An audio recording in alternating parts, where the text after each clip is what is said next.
வடபக்கம் கீழே இறங்கிடுத்து, தென் பக்கம் மேலே ஏறிடுது. சமமா இல்லை பூமி. சமமா இல்லாததுனால என்ன ஆயிடுத்து, பலவிதமான ஜீவராசிகளுக்கு ஏற்பட ஆரம்பிச்சு. பூமி நம்மளால சமமா இருந்தாலும் நம்மளால நடந்து போக முடியும், நம்மளால எல்லா வேலைகளும் செய்ய முடியும். திடீர்னு பூமி ஒரு பக்கம் தூக்கி எடுத்துன்னா நம்மளால எந்த ஒரு செயலும் செய்ய முடியாது இல்லையா, நமக்கு நிறைய ஹிம்சைகள் ஏற்படும் இல்லையா. அப்படி இருக்கும்போது எல்லாரும் சுவாமிகிட்ட சொல்றாங்க, அவங்களோட கல்யாணத்துக்காக நாங்க எல்லாம் இங்க வந்துட்டோம், பூமி சமமா இல்லாம ஒரு பக்கம் கீழே இறங்கி எடுத்து ஒரு பக்கம் மேலே ஏறி எடுத்து என்ன பண்றது அப்படின்னு கேட்கும்பொழுது பரமேஸ்வரன் சொல்றாரா, அகஸ்தியரை கூப்பிட்டு நேரா போப்பா தென் பக்கத்துக்கு போ. நம்ம எல்லாம் என்ன சொல்றோம், தென்னாடுடைய சிவனையே போற்றுன்னு சொல்றோம். ஒவ்வொரு திசையில ஒவ்வொரு சுவாமி ரொம்ப விசேஷம். அப்படி இருக்கும்போது நம்மளுடைய தென் பர்வதமா இருக்கக்கூடிய இந்த தெற்கு பகுதியில பரமேஸ்வரனுக்கு ரொம்ப விசேஷம். அப்படி இருக்கும்போது அந்த அகஸ்தியர் என்ன பண்றாரா, அங்கேருந்து இங்க வராராம். எதுக்காக? பூமியை சமமாக்குறதுக்கு. அப்ப நாரதர் கேட்கிறாராம், நம்ம இங்க பல கோடி பேர் இருக்கோம், நம்ம எல்லாருடைய வெயிட்டுக்கு ஈக்குவலா அகஸ்தியர் இவ்வளோண்டு இருக்கார், ஒரு கடுகு அளவு தான் இருக்கார், அவர் அங்க போய் நின்னா இப்படி பூமி சமமாயிடும்னு சொல்லி நாரத மகர்ஷி கேட்கிறாராம். அப்போ பரமேஸ்வரன் சொல்றார், பொறுத்து பாருப்பா, அவர் அங்க போனதும் தெரியும் அப்படின்றார். அந்த அகஸ்தியர் என்ன பண்றாரா, அங்கேயிருந்து வழியா டிராவல் பண்ணிட்டு வந்து, ஆனா அவருக்கு மனசுல ஒரு குறை.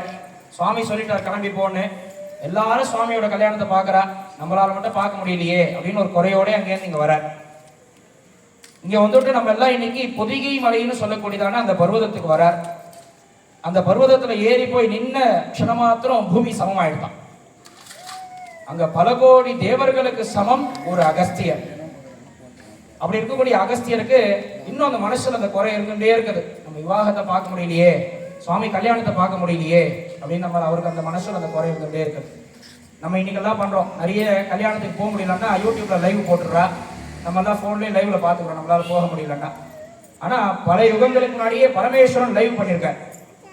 அங்க நடக்கக்கூடிய அந்த விவாகத்தை அகஸ்தியருக்கு ஆகாசத்துல லைவ்ல காமிச்சிருக்காரு. அகஸ்தியருக்காக அவருடைய கல்யாணத்தை சுவாமி நிறுத்தி வச்சார். அகஸ்தியர் இங்கேருந்து அங்க போகணும், போனதுக்கு அப்புறம் அகஸ்தியர் பார்க்கும்போது தான் கல்யாணம் பண்ணிப்பேன்னு சொல்லி பரமேஸ்வரன் என்ன பண்றார், இங்கேருந்து அகஸ்தியரை நம்ம தென் பக்கத்துக்கு அனுப்பி இந்த இடத்துக்கு அகஸ்தியர் அந்த பொதிகை மலை மேல ஏறி நின்னதுக்கு அப்புறமா ஆகாஷ சுவாமியினுடைய திருக்கல்யாண வைபவம் முதல்ல யாருக்கு கிடைச்சது அப்படின்னா இந்த தரிசனம் அகஸ்தியர் தான் கிடைச்சது.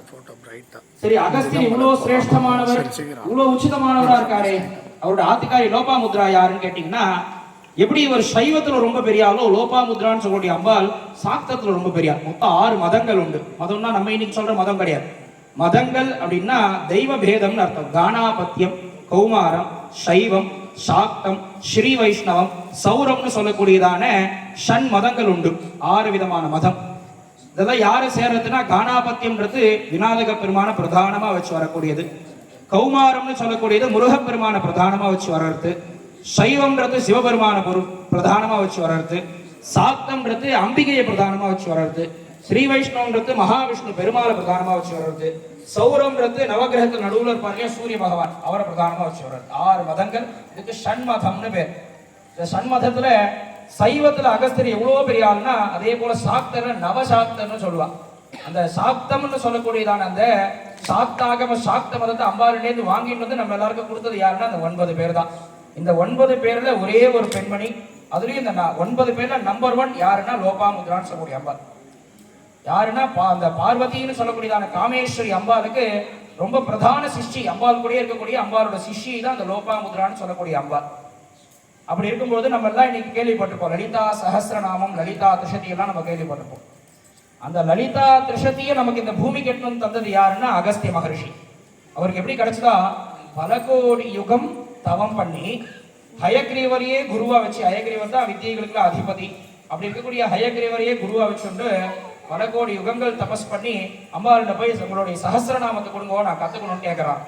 அம்பாள், நீ யாருப்பா, உனக்கு ஏன் நான் கொடுக்கணும், நீ அவ்வளோ பெரிய ஆளா அப்படின்னு கேட்கும்போது ஹயக்ரீவர் ஹெல்ப் பண்றாரு அகஸ்தியர். இவர் வந்து லோபாமுத்ராவோட ஆத்துக்கார், அதனால இவருக்கு கொடுக்கலாம் அப்படின்றான். இன்னைக்கெல்லாம் எல்லாருமே பல பேர் வீட்டில் வந்து லேடிஸ் தான் வந்து பவர் ஜாஸ்தி. அதெல்லாம் இன்னைக்கு நம்ம நினச்சிருக்கோம், அந்த காலத்துலேருந்தே அப்படிதான். லோபாமுத்ராவோட ஆத்துக்கார் அப்படிங்கிறது உடனே அம்பாள் சஹஸ்ரநாமம் எடுத்து கொடுத்துட்டாலாம். அவ்வளோ ஒரு சிரேஷ்டம். அகஸ்தியர் எப்படி சைவத்துல அவ்வளோ பெரியாலோ, அதே போல சாக்தத்துல இந்த லோபாமுத்ரான்னு சொல்லக்கூடிய அம்பாள் அவ்வளோ பெரியார். அப்படி இருக்கும்பொழுது நம்மளுடைய ஆலயத்தை பாருங்க, சாக்தம், சைவம், வைஷ்ணவம்னு சொல்லி எல்லா மதங்களும் ஒரே இடத்துக்கு, நம்ம கோயிலுக்கு வந்தோம்னா எல்லா சுவாமி தரிசனம் பண்ணிடலாம். சன் மதங்களையும் எங்க பார்க்கலாம்னா நம்ம கோயிலுக்கு வந்தா பார்த்துடலாம்.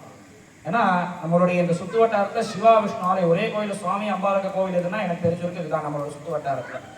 அப்படி இருக்கக்கூடிய சண்மதங்களும் ஒரே இடத்துல இருக்கக்கூடிய அற்புதமான ஆலயத்தில் சுவாமியோட அனுகிரகத்தின் பிரகாரம் இந்த வருஷத்துலேருந்து ஒவ்வொரு வருஷமா ஜெயந்தி விழாவை முன்னிட்டு விவாக நிகழ்ச்சிகள்லாம் பண்ணலாம்னு சொல்லி ஆசைப்பட்டிருக்கோம். அதனுடைய துவக்கமா இந்த வருஷத்துல இந்த விவாக நிகழ்ச்சி அற்புதமா ஆரம்பிச்சிருக்கோம். பொதுவாகவே ஒவ்வொரு பூஜைகள் ஒவ்வொரு விதமான சம்ஸ்காரங்களோட இப்போ நம்ம வீட்டுல நமக்குலாம் கல்யாணம் நடக்குது அப்படின்னா ஒவ்வொரு சம்ஸ்காரங்களா பண்ணுவா. தமிழ்ல சொன்னோம்னா ஒவ்வொரு சாங்கியங்களா பண்ணிட்டே வருவா. அதே போல சுவாமியினுடைய விவாகத்துக்கும் ஒவ்வொரு விதமான சம்ஸ்காரங்கள் உண்டு. அந்த ஒவ்வொரு சம்ஸ்காரங்கள் நடக்கும்பொழுது ஒன்னொன்னா சொல்லிட்டே வரும். சுவாமி என்னன்னா பிரார்த்தனை பண்ணிக்கோங்க. நமக்கெல்லாம் ஒரு வாய்ப்பு.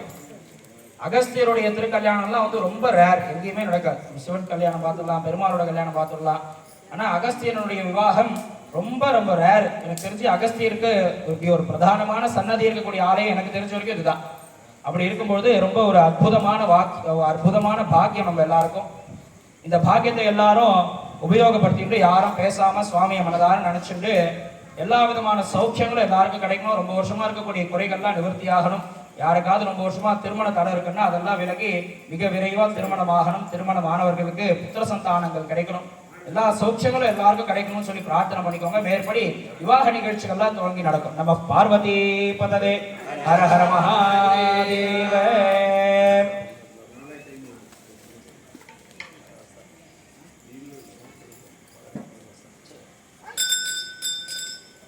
முதல்ல ரக்ஷாபந்தனம் சொல்லக்கூடியதான காப்பு கட்டக்கூடிய நிகழ்ச்சியானது நடைபெறுகிறது.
மாலை மாற்றக்கூடிய வைபவமானது தற்போது நடைபெறுகிறது.